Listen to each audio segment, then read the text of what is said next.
jueves 20 de febrero de 2025 y la liturgia de la palabra nos sigue presentando el libro del Génesis hoy en el capítulo 9, versículos del 1 al 3.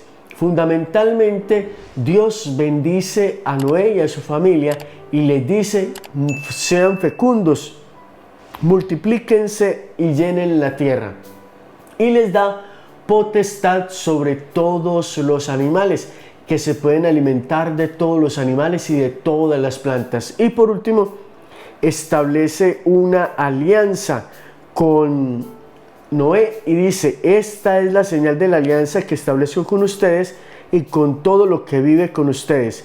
Para todas las generaciones pondré mi arco en el cielo como señal de mi alianza con la tierra.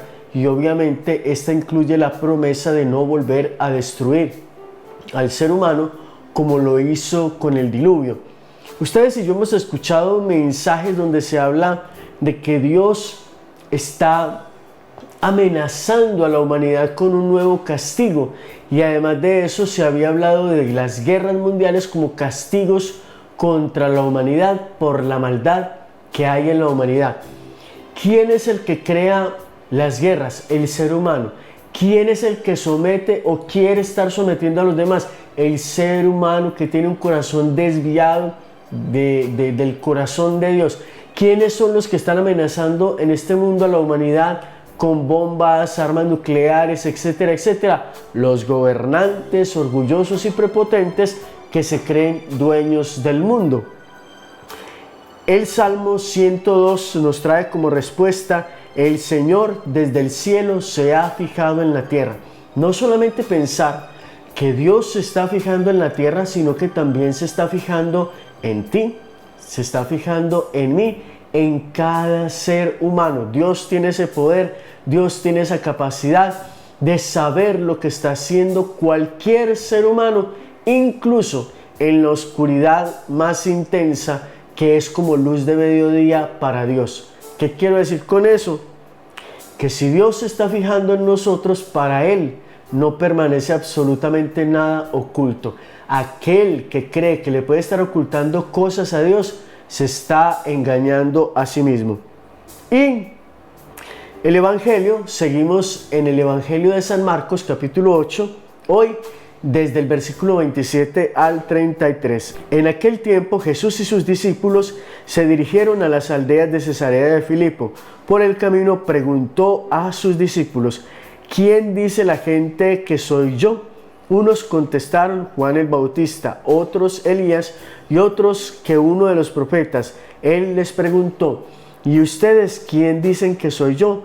Tomando la palabra, Pedro le dijo: tú eres el Mesías. Él les ordenó a que no hablaran a nadie acerca de esto y empezó a instruirlos. El Hijo del Hombre tiene que padecer mucho, ser reprobado por los ancianos, sumos sacerdotes y escribas, y ser ejecutado y resucitar a los 3 días. Se lo explicaba con toda claridad. Entonces Pedro se lo llevó aparte y se puso a increparlo. Pero él se volvió y mirando a los discípulos increpó a Pedro: ponte detrás de mí, Satanás, tú piensas como los hombres y no como Dios. Palabra del Señor. Gloria a ti, Señor Jesús. Yo pensé que esta explicación hoy iba a estar cortita, pero hay muchísimos detalles aquí que no quiero dejar pasar, y ponte cómodo porque esto te va a servir mucho para entender algunas cosas que incluso algunos no católicos nos critican y ponen en duda con respecto a la fe de la iglesia. Vamos a un primer lugar. Jesús en Cesarea de Filipo, cuando está de camino, le pregunta a sus discípulos: ¿qué dice la gente de mí?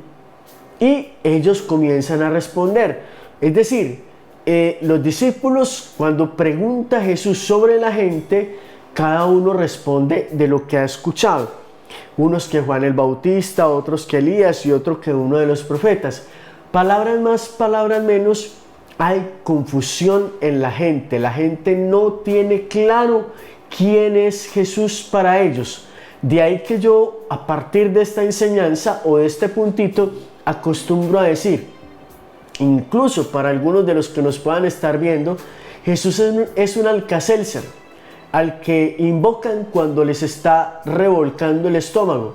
Para otros es un doles al que llaman cuando les duele la cabeza. Para otros es un cajero automático al que invocan cuando necesitan dinero. Para otros es un bombero al que llaman cuando se les está incendiando la casa, etcétera, etcétera. Pero cuando Jesús dice, ¿y ustedes quién dicen que soy yo?, no hablaron todos.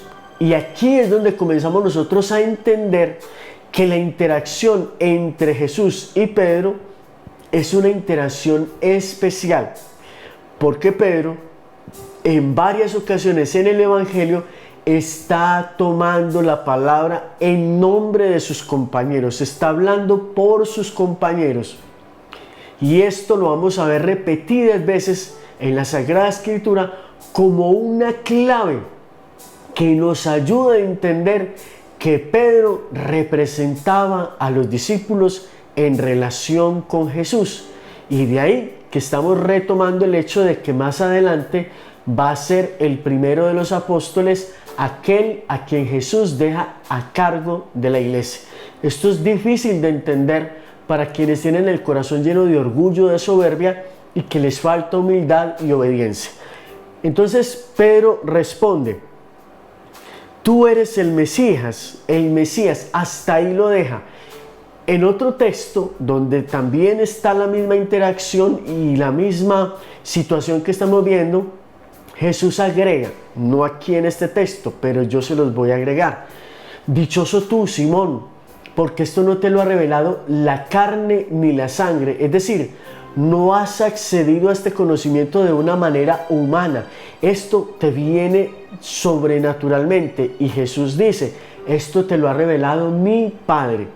Y de ahí entendemos entonces cómo el discípulo tiene una revelación, una dirección del Padre para entender quién es Jesús. Pero miren lo que pasa enseguida. Él les ordena de que no hablen absolutamente de nada de lo que Él les acaba de decir. Es decir, de lo que acaba de confesar Pedro. Tú eres el Hijo de Dios vivo, el Mesías. Y más adelante comienza a explicar lo que le va a suceder a él. Palabras más, palabras menos. Que va a ser rechazado, que va a padecer, reprobado por los ancianos, va a ser ejecutado y va a tener que resucitar.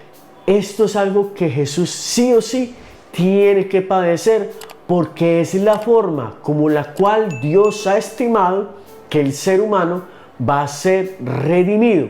Por lo tanto, de ahí se comprende lo que viene.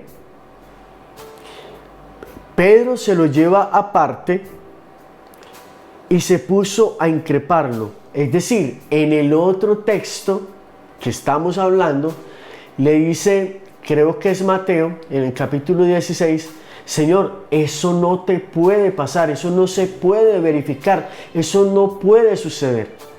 La intención de Pedro no es mala. Jesús está anunciando que va a morir y Pedro no quiere que Jesús pase por esa situación, por el sufrimiento, por el dolor, por todo lo que sea que conlleve eso. Pedro le está diciendo, Señor, eso no te puede pasar a ti.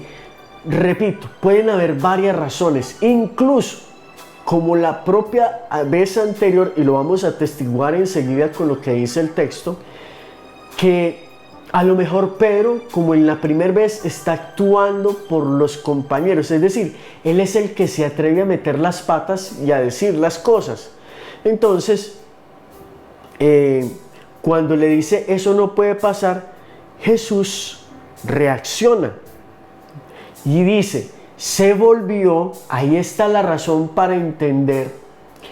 La Sagrada Escritura tiene verdades implícitas, no explícitas. Es decir, Jesús no está diciéndole esto a todos los demás de manera directa, se lo está diciendo a Pedro, pero él sabe en el gesto que estamos viendo acá, si yo estoy hablando con alguien y me vuelvo a la multitud para hablarles, es porque los estoy involucrando en lo que estoy diciendo. Entonces Jesús posiblemente entiende que lo que Pedro le está planteando es inquietud que viene de sus compañeros, pero que él es el que se atrevió a hablar, porque él es el que lo representa, etcétera, etcétera, etcétera. Entonces él es el que dice: Señor, esto no te puede pasar. Y Jesús muestra que es así posiblemente cuando se vuelve a los demás y delante de ellos reprende a Pedro y le dice: ponte detrás de mí, Satanás. Ojo, diabolos es una palabra que significa dividido. Cuando le está diciendo Satanás, incluso le dice: tú piensas como los hombres, no como Dios. Es decir, antes estaba actuando bajo la guía de Dios, bajo la acción del Espíritu Santo, y ahora está actuando como un ser humano cualquiera. La dualidad que tenemos todos nosotros como seres humanos en cualquier momento de la vida. Eso es normal. Hoy estamos, aleluya, gloria a Dios, bendito seas, te alabamos, te bendecimos, y mañana estamos llevados de la porra. Señor, ¿será que tú sí me escuchas? Y cuestionamos un montón de cosas porque pasamos por esas ambigüedades, por esas situaciones de glorias, de alegrías y de dificultades y de emociones negativas. Entonces es algo natural en el ser humano. Le sucede a Pedro, pero también le está sucediendo a sus compañeros, pero quien se lleva el regaño es Pedro.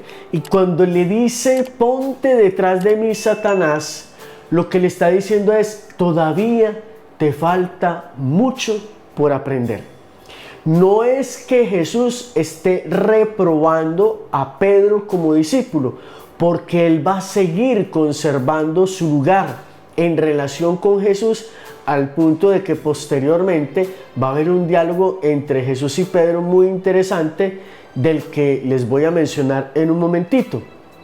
Pero entonces algunos no católicos podrían utilizar esto para decir: vio, ahí está, Jesús rechazó a Pedro por eso que acaba de decir. Jesús no rechazó a Pedro. Él no le dijo: lárguese. Él no le dijo: váyase. Él no le dijo: perdiste, te caíste conmigo. No, ponte detrás de mí. Ponte detrás de mí es sígueme, porque tienes mucho todavía que aprender. Y de hecho lo va a verificar el Evangelio de Juan, cuando por allá llega un momento en el que les dice: yo tengo muchas cosas todavía por decirles a ustedes, pero ustedes ahorita no pueden con eso. Es mejor dicho, si se las suelto se van a enloquecer, pero voy a enviarles el Espíritu Santo y el Espíritu Santo los va a llevar a la verdad completa. ¿Qué quiere decir eso, mis amados hermanos? Que al momento de Jesús ascender al cielo, todavía quedan cosas pendientes por decirle a sus discípulos, y lo va a hacer a través de su Espíritu Santo. Ahora sí, vamos a retomar la interacción entre Jesús y Pedro más adelante, que está en el Evangelio de Lucas, cuando Jesús le dice a Pedro: Pedro, mira que Satanás ha pedido permiso para sacudirlos a ustedes como al trigo. Es decir, para tratar de derrumbarlos de su fe, de la unidad que tienen. Yo he rogado por ti, no dice por ustedes, yo he rogado por ti para que tu fe no desfallezca, y tú, cuando hayas vuelto, confirma a tus hermanos en la fe. ¿A ustedes no les parece que eso son palabras, después de haber escuchado esto: apártate de mí o ponte detrás de mí, Satanás? ¿A ustedes no les parece que esas son unas palabras que confirman de alguna manera que Pedro tenía muchísimo que aprender, pero que después iba a recuperar su sitial, su lugar de honor, a tal punto que Jesús le dice: cuando tú hayas vuelto, confirmarás a tus hermanos en la fe? Queridos hermanos, qué bueno que nosotros podamos comprender estas realidades y estas cosas y no nos dejemos confundir por lo que repiten como loras muchísimos hermanos no católicos que no aceptan la autoridad de Pedro, no aceptan el primado de Pedro, y fuera de eso utilizan este texto para de alguna manera decir: vio cómo Jesús rechazó a Pedro por lo que acaba de decir, quítate de mi vista, etcétera, etcétera. Queridos hermanos, Jesús no rechazó a Pedro, lo reprendió de una manera fuerte delante de sus compañeros para que ellos no se atrevieran a seguir manifestando lo que le estaban manifestando a Pedro, y que de alguna manera Pedro fue el que metió las cuatro porque él era el que hablaba en nombre de sus compañeros. Espero que este mensaje sea de muchísima bendición para ti. Puedes colgarlo en el muro de tu red social e invitar a muchísimos hermanos. Vayan al link que les dejo en la descripción de este video, que los va a traer a nuestro canal de YouTube, al cual se pueden suscribir y activar la campana de notificaciones para que reciban alertas cada vez que subamos nuevo contenido a nuestro canal. A ustedes por su atención, muchas gracias.